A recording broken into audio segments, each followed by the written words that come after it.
Muy buenas, mis jositos y jositas, ¿qué tal estáis? Bienvenidos a un nuevo vídeo. Esta vez estamos en Andalucía, estamos en Sevilla y estamos en la finca Los Galindos, finca donde sucedió un tremendo crimen que quitó la vida a 5 personas. A día de hoy se desconoce quién fue el autor de dicho crimen y cuál fue el móvil que le impulsó a hacerlo. Pero vamos a estar aquí, vamos a investigarlo y vamos a luchar por descubrir la verdad. Y en aquella tarde del 22 de julio, Antonio y Pepe estaban trabajando a unos 2 kilómetros aproximadamente de la finca. Estaban acuchillando el olivar. ¿Quién le había mandado a usted ir hasta allí? A mí me mandó Pepe González. Uno de los asesinados. El tractorista, el que estaba con la máquina empacadora. ¿Encargado, Manuel? Pues exactamente igual, el encargado, Manuel.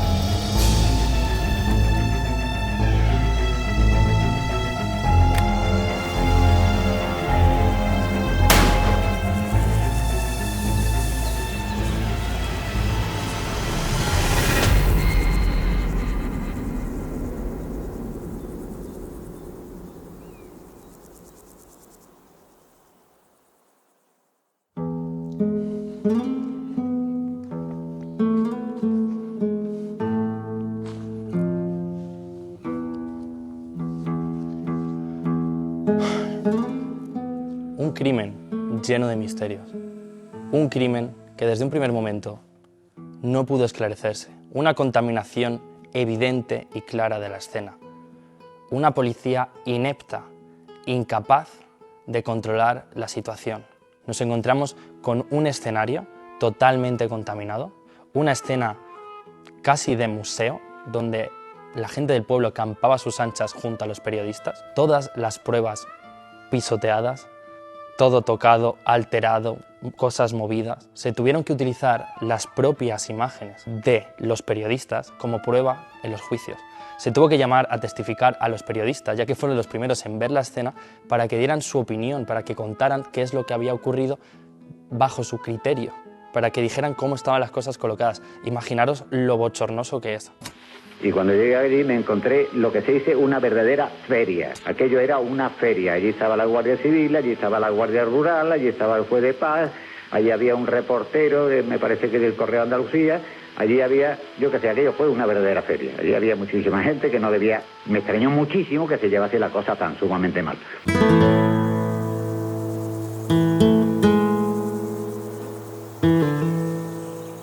La historia comienza en una calurosa tarde de verano. Los cuerpos de Manuel Zapata y su esposa, Juana Martín, brutalmente golpeados, yacían sin vida. Pero el horror no terminó ahí. En distintos puntos de la finca se encontró también los cadáveres de Ramón Parrilla, el tractorista, y Asunción Peralta, la esposa del veterinario de la finca. La investigación del caso Los Galindos fue un desafío desde el principio. La contaminación de la escena del crimen y la falta de pistas claras complicaron el trabajo de la Guardia Civil. Sin embargo, se determinó que las víctimas fueron asesinadas con diferentes herramientas agrícolas, lo que sugería una furia descontrolada. A pesar de los esfuerzos iniciales, la investigación pronto se estancó. Las primeras hipótesis se centraron en un posible ajuste de cuentas o un robo que salió mal, pero ninguna de estas teorías se pudo probar de manera concluyente. Las entrevistas con los vecinos y trabajadores de la finca eran contradictorias y no aportaban claridad. Una de las grandes preguntas de Los Galindos es: ¿dónde estuvo el marqués el día de los crímenes? Yo ese día estaba en Málaga, está perfectamente demostrado que estaba en Málaga en el entierro de un tío carnal mío, un hermano de mi madre. Pues esto desde un primer momento. Encima mayores, la persona encargada de la finca, la pareja de la dueña de la finca, era un marqués. Marqués que encima estaba en divorcio con ella y tenía problemas económicos. Lo que hablamos de esto es que él entorpeció la investigación. Al tener un estatus tan grande, estar en plena época franquista y la importancia que tenían las personas de su estatus, que a mayores de sus títulos era militar, un militar de alto rango, imaginaros cómo puede entorpecer eso la investigación si los propios guardias civiles tenían que posarse ante él y el interrogatorio se le hacía a él postrado, sentado en un sillón, los otros cuadrándose y estando así de pies, haciéndole unas preguntas que apenas contestaba y no era nada colaborativo con la operación. La policía genera que este sea el mayor desastre que yo conozco en la investigación de un crimen. Imaginaros, si esto os parece poco, en el año 2015 se pierde todo el sumario de este caso. Se supone que pasan de un juzgado a otro juzgado todos los archivos y ya no existen esos archivos, han desaparecido, no se sabe dónde están. Este caso lleno de misterio, de interrogaciones. ¿A qué se debe? Hoy, 40 años después, estamos aquí para investigarlo, para intentar sacar conclusiones, que cada uno de ustedes, cuando escucha Los Galindos, sepa de lo que se está hablando y tenga una propia conclusión en su cerebro. Sin más preámbulos, vamos a dar pie a la misteriosa historia de Los Galindos.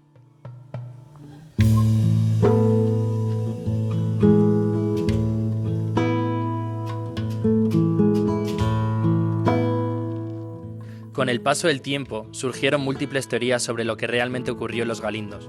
Una de las más extendidas sugiere que el crimen fue un ajuste de cuentas, relacionado con el tráfico de drogas o el contrabando.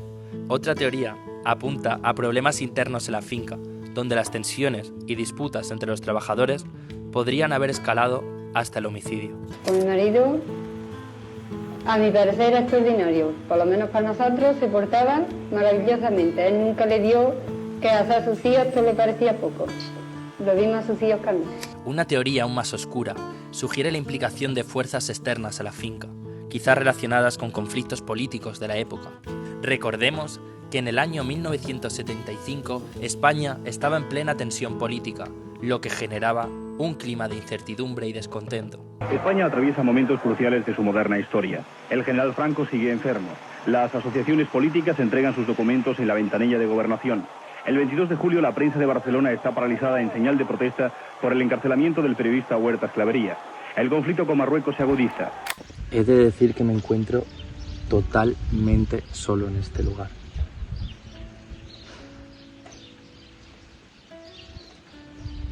Solo se escucha el viento. Todavía se pensaba que una de las personas que habían sido víctimas del asesinato podría haber sido el causante y que al final se hubiese suicidado. Don Antonio, el administrador, pues tenía una teoría que no paraba de contarle a todos, que según él el asesino era José González. El caso es que por muy absurda que fuera la teoría de don Antonio, pues la policía al final la dio como buena y recayeron todas las culpas sobre José González. Pero en 1983 se descubre, mediante la exhumación de los restos, que esta persona también había sido asesinada. Tanto él como su esposa habían sido asesinados y habían intentado ser descuartizados antes de que les quemaran. José González, causa de la muerte. Fue sorprendido por la espalda y golpeado en la cabeza con un objeto contundente que podría ser la culata de la escopeta. Asunción Peralta, causa de la muerte. Golpeada en la cabeza con el pajarito por la espalda. Lo primero, para entender el crimen de los Galindos, es saber los móviles que dieron a cometer ese crimen y la brutalidad, el ensañamiento de dicho crimen. El matrimonio de José González y Asunción. Estas personas estaban implicadas en el caso, estaban allí fallecidas y se pensaba que pudo ser un crimen pasional. Una persona, un amante. También se descartó, como vais a ver en el documental, así que quedaros hasta el final, y se descartó totalmente esa posibilidad. Cuando ya pensaban que el caso estaba cerrado, aparece un testigo que nadie se imaginaba. Hablan de un hombre que se le localiza lleno de sangre el día del crimen y hablan directamente de un culpable. Decían que si esta persona, después de haber cometido todos los crímenes, se tiró al fuego, pero se demostró que eso no fue así. Pero es que esto no es todo, esto ocurrió en 1975. En 1986 descubren que una persona que trabajaba en las fincas por aquí aledañas a esta, en su lecho de muerte le confiesa a su esposa que el día del crimen de los Galindos se encuentra a un militar lleno de sangre, con un sobre de dinero, en estas tierras de alrededor, y nunca se le había tomado testimonio. El periodista Gil Chaparro recoge en su libro El crimen de los Galindos cómo en 1986 una mujer realizaba una declaración sorprendente ante la Guardia Civil. Su esposo Antonio Carrasco acaba de fallecer. En el lecho de muerte le revela que el día de los crímenes vio a un recluta corriendo entre los girasoles. Llevaba ropa militar de paseo manchada de sangre. Se detuvo, sacó un fajo de billetes del bolsillo y dijo: ¿tanta muerte y tanta sangre para esto? Se localiza al militar, se habla con él, pero aún así no consiguen descubrir absolutamente nada. Ya estamos en 1986. Familia, esto se cometió en el 75. Por cierto, por aquí van pasando vehículos. No sé si se aprecia, pero es el tercer todoterreno, así que es una zona bastante transcurrida por gente del campo.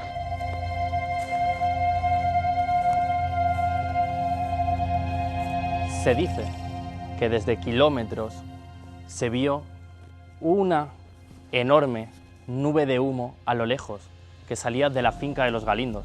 Los testigos, los trabajadores del campo que estaban alrededor, al ver tanto humo, deciden ir rápidamente a la finca de los Galindos.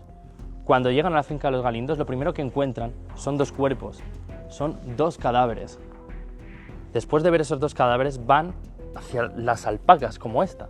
Al ver la paja ardiendo, al ver las alpacas en pleno fuego, encuentran los cadáveres. Lo que nadie se espera, que era el principal sospechoso, es que al capataz de la finca se le encontrara días después, en otro lugar donde ya había sido investigado, en otra montaña también de paja, de material del campo. No se sabe por qué, no se sabe si ese cadáver se puso ahí al posterior, si de verdad él había sido el asesino, y alguien luego le mató a él y lo puso allí. Porque se demostró que esa persona también había sido asesinada, pero era el principal sospechoso de haber matado a los demás. El día que se investiga todo, ahí no está ese cadáver. Se supone que pasó por alto, nadie se había dado cuenta. Muy, muy raro. ¿Qué es lo que ocurre? Que en 1995, fecha de mi nacimiento, prescribe este caso, 20 años después, y no se encontró al culpable. Hay una persona impune que ahora mismo podría estar paseando por aquí y decir: yo fui el culpable, yo les quité la vida, que no le podría pasar nada, no sería juzgado, porque esta persona ya está exenta de todo tipo de responsabilidad.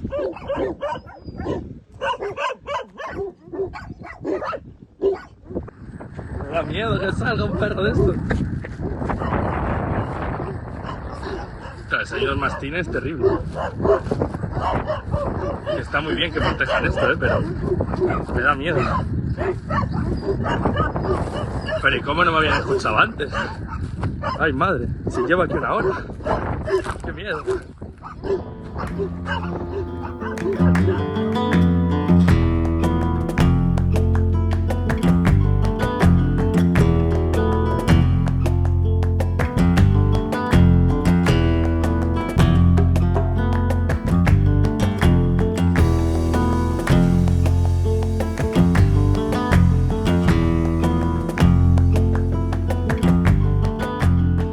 En octubre de 1986, el juez citó a declarar al joven. Se había comprobado que precisamente en la fecha de los crímenes disfrutaba de un permiso del servicio militar. Hubo tensión, parecía que se iba a derrotar. Pero el joven lo negó todo. Y a pesar de los indicios, fue puesto en libertad sin cargos. No era la primera vez que una sombra oscurecía la investigación. ¿Quién era ese militar que apareció ensangrentado? ¿Por qué a raíz de esa persona no se halló a los culpables? ¿Quiénes eran las personas que se fugaron en un coche oscuro?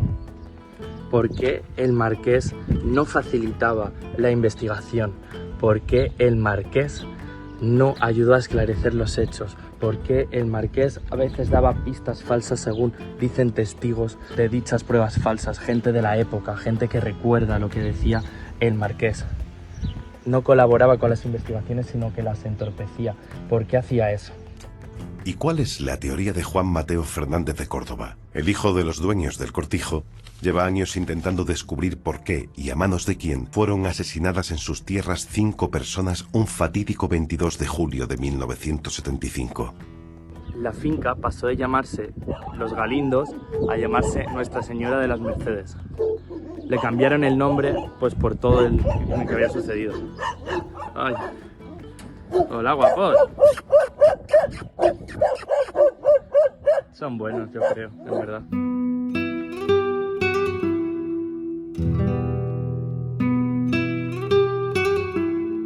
La comunidad de Paradas nunca volvió a ser la misma después de los crímenes de los Galindos.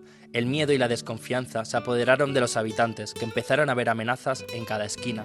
La brutalidad del crimen dejó una marca indeleble en la memoria del colectivo del pueblo.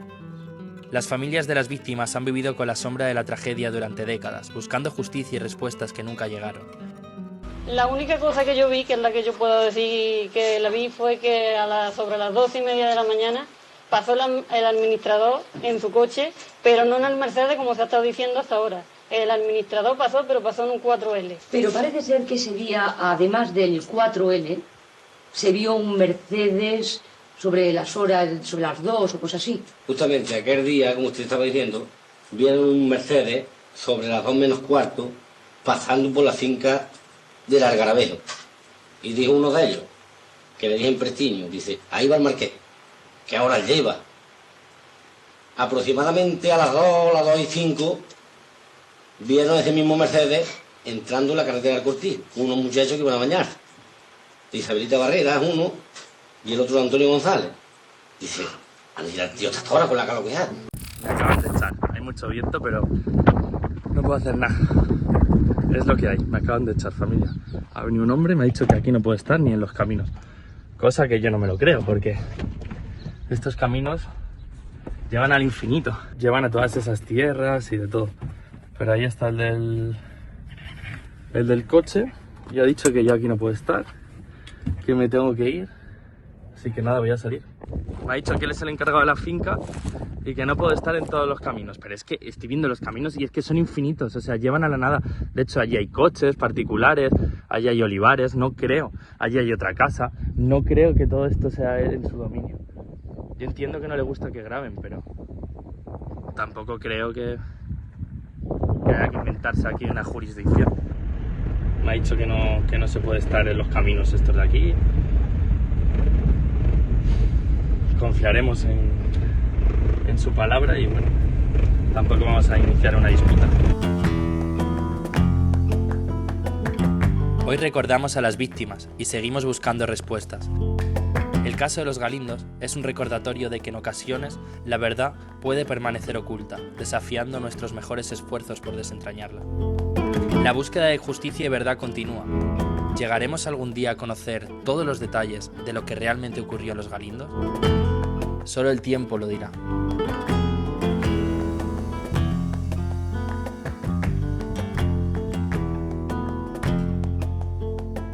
Pues nada, familia, hasta aquí el reportaje del caso de los Galindos, muy lejos de casa, bajo el calor de Andalucía. Hemos venido desde Salamanca. Espero que os haya gustado el documental que hemos hecho, con las imágenes que hemos recopilado, con lo que hemos visto aquí, viendo cómo está la finca a día de hoy después de que le cambiaran el nombre, viendo que tienen cargados animales, viendo un poco dónde fue el lugar donde se cometió ese crimen, viendo dónde estaban, viendo que no hay absolutamente nada alrededor. La casa más cercana está allí, en esa montaña, donde esos árboles, y desconozco si cuando sucedió el crimen en 1975 esa casa todavía estaba allí. Si os ha gustado, dejad un fuerte like, compartidlo con los amigos que conozcan el crimen de los Galindos y nos vemos el lunes que viene, familia.